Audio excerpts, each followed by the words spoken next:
What's up, ladies and gentlemen? Welcome back. I will be doing a review of episodes 7 and 8, but before, let's do a little bit of recap. In episodes 5 and 6, we all saw what happened when Yohan brought the prisoners to the place where he wants a race to be held. The winner was to receive 5 billion won, but unfortunately, we didn't have a winner. Later, the writers gave us another twist where all the players, including Yohan, turned the race and asked to bring Taejoong alive or dead. He was able to escape but was shot. I will be recording another video of the inside of the prison. Make sure you keep the notification bell on. Taejoong met other interesting characters, like the old man inside the prison. He was the same man who was waiting for Taejoong at the bridge. His name is No Young-sik, and unfortunately, he couldn't make it. It was Young-sik's visit to the prison yard that made Mr. Park inform him that he'll be passing through the main entrance. So there was this kind of relationship. In episode 7, we saw Taejoong didn't trust anyone. And even when the rain was falling, he was very cautious.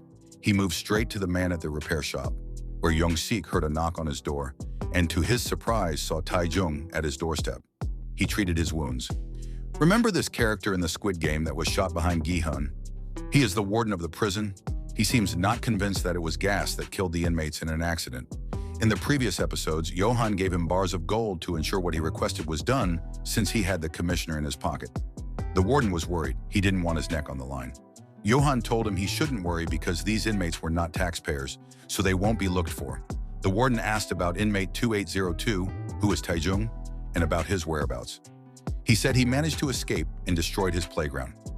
Yohan does not want this in the media, so he doesn't want to talk about this. But he's devastated and wondering what Taejoong's next move might be. Fast forward, Taejoong was up after resting. Mr. Young-sik told him how he tried several times to visit him at the prison, which he wasn't allowed without any valid reason. Park asked, "What if you're being charged with being an accomplice?" Young-sik believes Taejoong didn't come to him on his own, but it was God's plan. Young-sik handed over a new cell phone to him. After he rested for a while, he went to see where his mother's ash was placed. Fast forward, he went after the public defender, who in a few episodes back told Yohan that they need a cleanup. He's called Sangrak. After a few backs and forth, he was able to get hold of him. He started interrogating him. Sangrak said he doesn't give the shots and he's just following orders. He knew if he talked, that would be the end of his life. He said he didn't want to die like that, and he didn't want to speak. Park Taejoong started going through files in his office. He saw photos and asked who they were, and a specific lady, So Hyunjung, the next victim they'll start sculpting. He increased the torture to know what the sculpting means. He said, "They're creating evidence to use. When a client commits murder, they get someone to implicate. They start collecting everything connected to the victim, and that was how they were able to frame Park Taejoong. Someone came in to save the defendant, and it was the doctor who came to inject him at the prison cell. Upon fights and struggles, he asked the reason why his younger brother was killed, and someone behind dropped a bomb, and Taejoong managed to take the photos of the next victim and run through the glass after the explosion. He managed to move away, and before news reached Yohan, he was busy practicing with a katana sword and decided to pay the guy who managed to escape. So you can see here he is attacking the guy. He doesn't want any loose ends. After killing the guy, he made a call for a clean.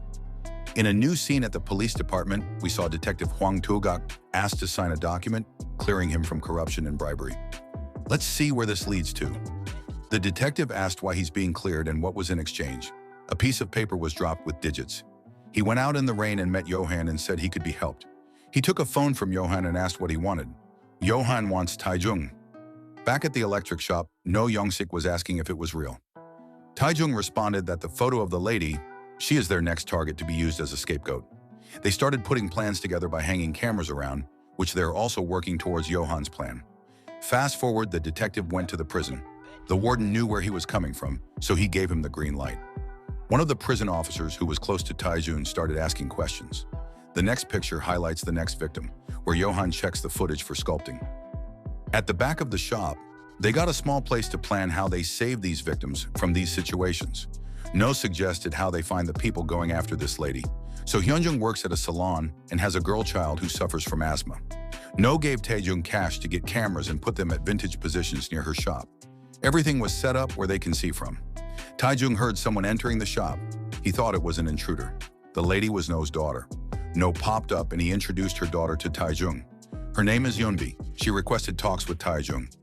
Now, Detective Huang is also on his duty at the morgue and insists it was Taejoong that killed the public defender with this explosion. He shows a picture from footage identifying Taejoong as the one in the picture. Upon talks, they decided to visit No Yongsik at his shop.